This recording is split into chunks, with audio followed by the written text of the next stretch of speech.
Welcome to the Reparenting Daily podcast. In this podcast, we'll dive deep into reparenting, exploring tools and resources to help us through our journey. The podcast is divided into 3 sections. First is a reading. Second is a discussion of the reading followed by a journal prompt. And the last section is a peaceful meditation for closing.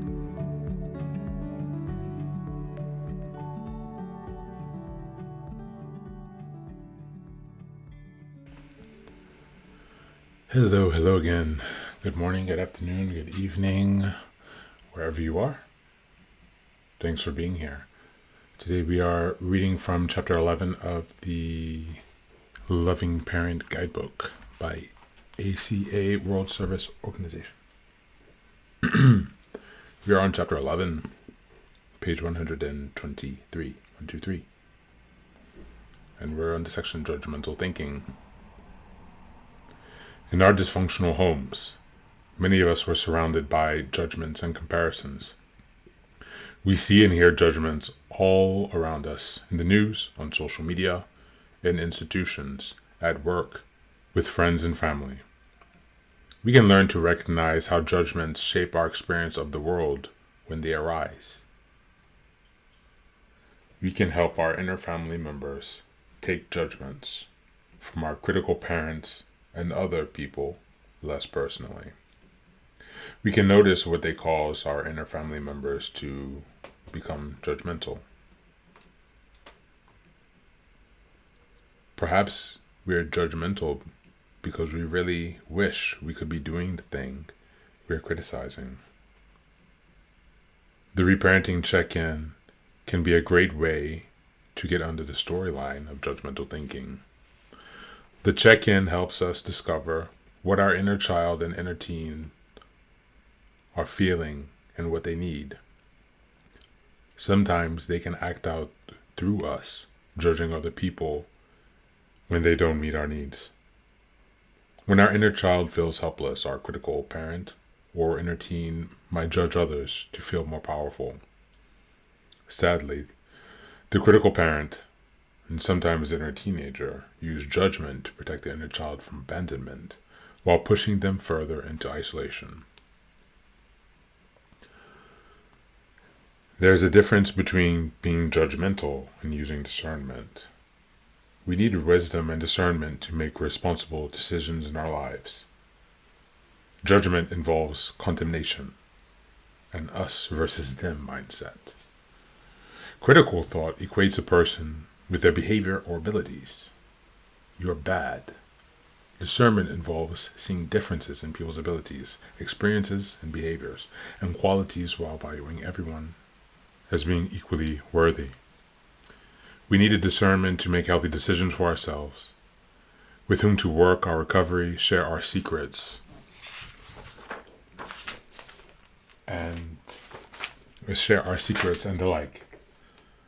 Judgment closes our heart. Discernment allows them to stay open but protected by healthy boundaries. I care about you, and I'm setting boundaries to limit my contact with you. Thank you, and that's the reading for today.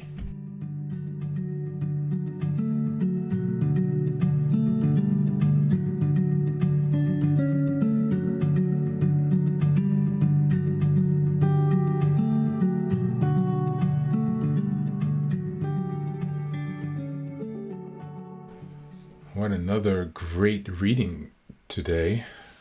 Judgmental thinking. Very critical families often raise adult children. This criticism carries over with us, having been implanted in us, and manifests as an internal as well as an external critic, attacking ourselves as well as those around us, those that we supposedly care for. And so when we're reflecting on our current situation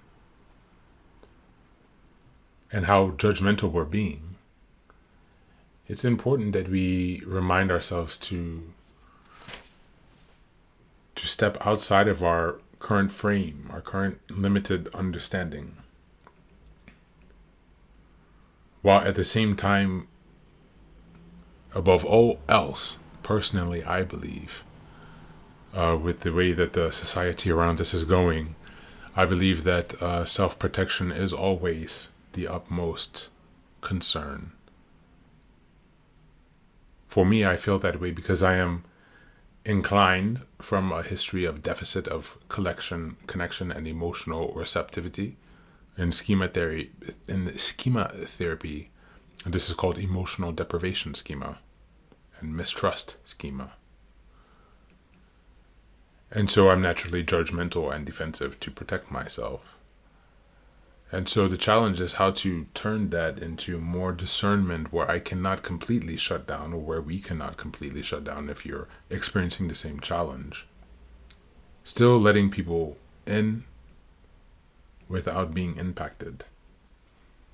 Still interacting without taking their words or actions personally. That's something that I have not yet mastered, but a skill that I think most of us will greatly benefit from.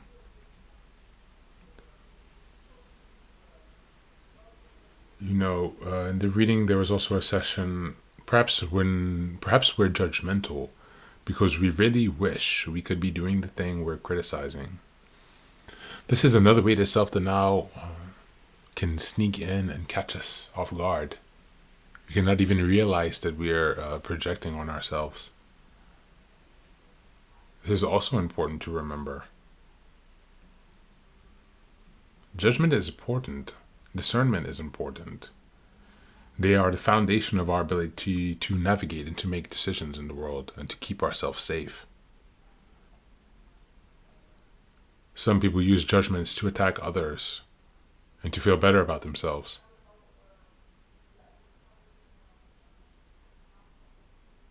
Some people find that repulsive. Some people find it just a way of life. That's the fact. Two people could witness someone do an attack on someone. One could laugh and one would feel bad. But in the totality, there is no overall moral judgment.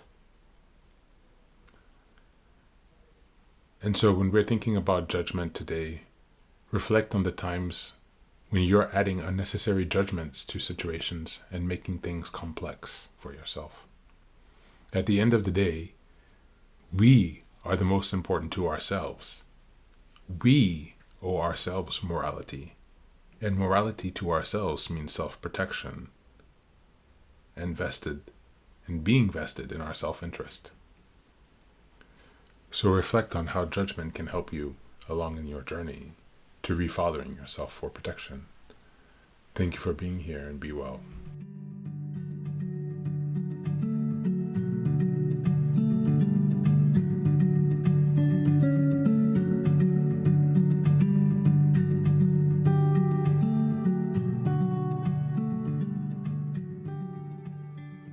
And now, let us move on to the final section, the meditation. This is an unguided meditation. I will simply provide some music and you can take some time to relax. Please feel free to choose a location and a place where you feel safe and where you can be undisturbed for the next 10 minutes. You can choose to be sitting down, standing, as you like, wherever you are most comfortable. Thank you for being here and enjoy the meditation.